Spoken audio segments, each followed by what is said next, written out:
Anybody ever seen A Boy and His Dog? 1975. Young Don Johnson. Got a telekinetic dog, helps him get laid. It's pretty trippy. It's good. It's worth watching. Guess we should get started.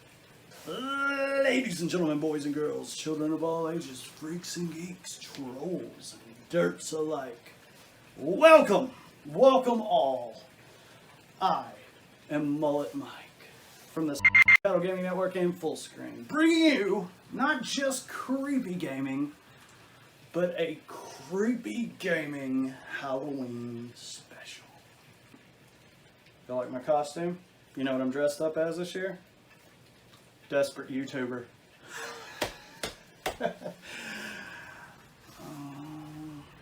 For this Halloween special, we will be discussing none other than Silent Hill 2.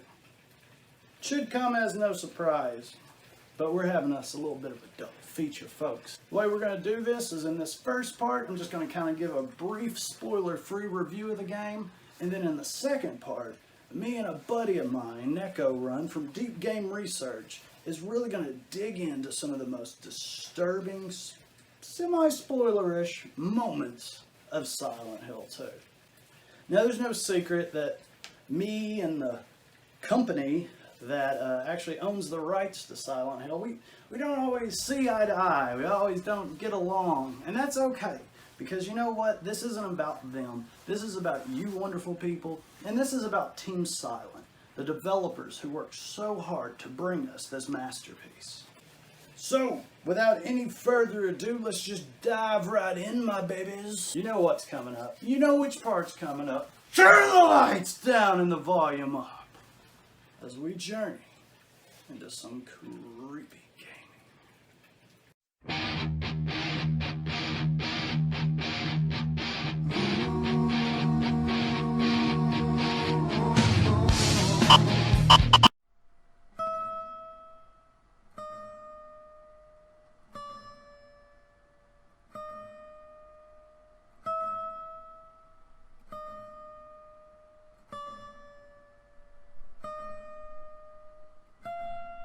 Oh, how I've waited for this day for a long time.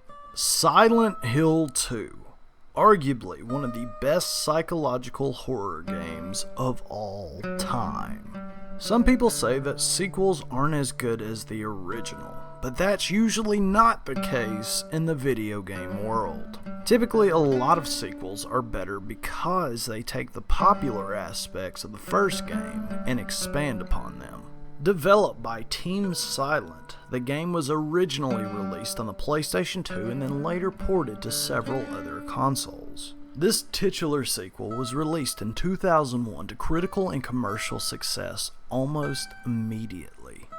This title is often considered as one of the most highly regarded horror games of all time. But is that the case? Does this game still hold up? This sequel took a risk by not following the original characters, but rather an entirely new ensemble. You play this time as James Sunderland, a man in search of his dead wife, Mary. He receives this mysterious letter telling him to meet her at their quote-unquote special place, which is Toluca Lake, an old getaway spot they used to visit in Silent Hill. You know, before literally all hell broke loose. So immediately, no longer are we following the Harry Mason and Cheryl storyline, that's Silent Hill 3 and a whole nother story for another day. We now follow James and the demons that haunt him. Again, quite literally. In the first Silent Hill, all of the nightmarish monsters were, well, just that. Nightmares of Alessa, or Cheryl. Either way, if you're new to the series, we're dealing with a few doppelgangers here, so yeah, I guess it is the season of enlightenment after all. So the long and short of it is, rather than dealing with Alessa's demons, we are now fighting with James's. Which brings me to a pivotal character of the series. Pyramid Head. The Red Pyramid, Red Triangle, the dick-headed demon, whatever you want to call him, Silent Hill 2 is where he made his first appearance. And let me just say, he makes a hell of an introduction. More on that later, though. It has since been theorized that Pyramid Head represents James Sunderland's repressed sexual nature since his wife's passing. Which, after seeing Pyramid Head's introduction in this game, it's tough to argue. Now allow me to break away for a quick moment here. Small rant. I'm not releasing the beast or anything like that. Just a small rant. Silent Hill Homecoming, a later game in the series, features Pyramid Head. Why? If the character is based off a dark part of James' psyche, then why does Alex Shepard from Homecoming see this? Same with the movie. And not Silent Hill Revelations, that's based on Silent Hill 3. Again, another story. I'm talking about the first one, Silent Hill from 2006. Don't get me wrong, I will actually go on record and say that the original Silent Hill movie is probably the best video game movie adaptation of all time. But why is Pyramid Head there? You want to know why Pyramid Head's there? He looks badass, that's why. Anyway, back on topic. As James adventures throughout the ever-shifting foggy streets of Silent Hill, he meets a few new people.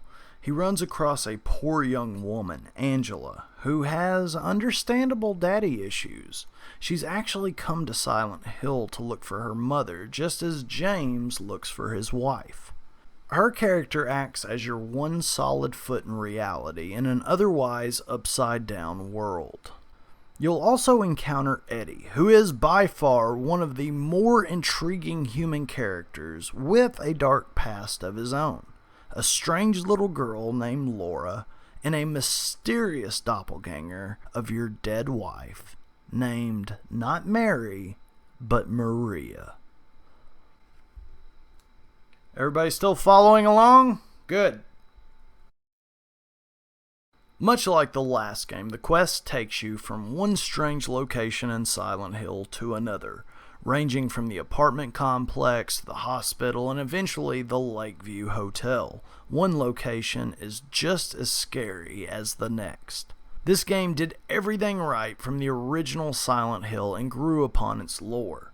If you're into video game storylines, Silent Hill 2 delivers. It has to be one of the more moving video games I've ever played, and you don't expect that from a horror game.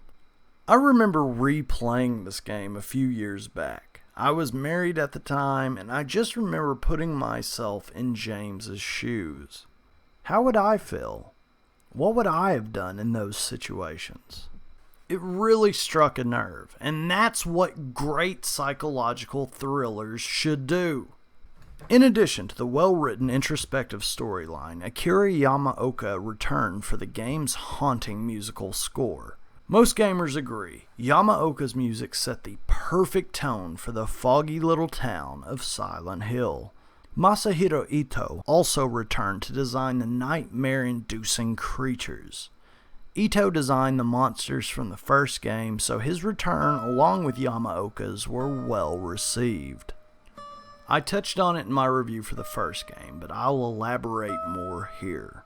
Team Silent had a great chemistry together. There was never just one single aspect that you could pinpoint of the Silent Hill series that made it so great, but rather a perfect natural synchronicity amongst the team. It's a true mix of great storytelling, haunting music, memorable creature design, and the eerie tone and setting of Silent Hill itself that makes the game so great. Silent Hill 2, in my opinion, is a true modern-day masterpiece. It doesn't matter what form of media. In my opinion, this era of gaming is what really started breaking down boundaries and could finally be recognized as its own form of art. I'll officially state for the record, Silent Hill 2 has to be my favorite horror game of all time. And I don't say that lightly. I stand by it, and as you can tell by the intro of this video, I didn't bury the lead. Silent Hill 2 is one of my favorite horror games of all time. It's one of my favorite games of all time. So back to the original questions, does it still hold up? Did it age well? Yes. Yes. Yes. I'll admit, it was from my era. I'm probably being a little biased, but I bring my bias to the table. Alright, well that's it for this first part of the Creepy Gaming Halloween Special Double Feature. Be sure to join us in part 2 where myself and Neko Run from Deep Game Research dive deep into Silent Hill 2 to find all the creepiness that we can. I think that's going to do it for me for right now. I want to thank you all so much for watching. I truly hope you enjoyed.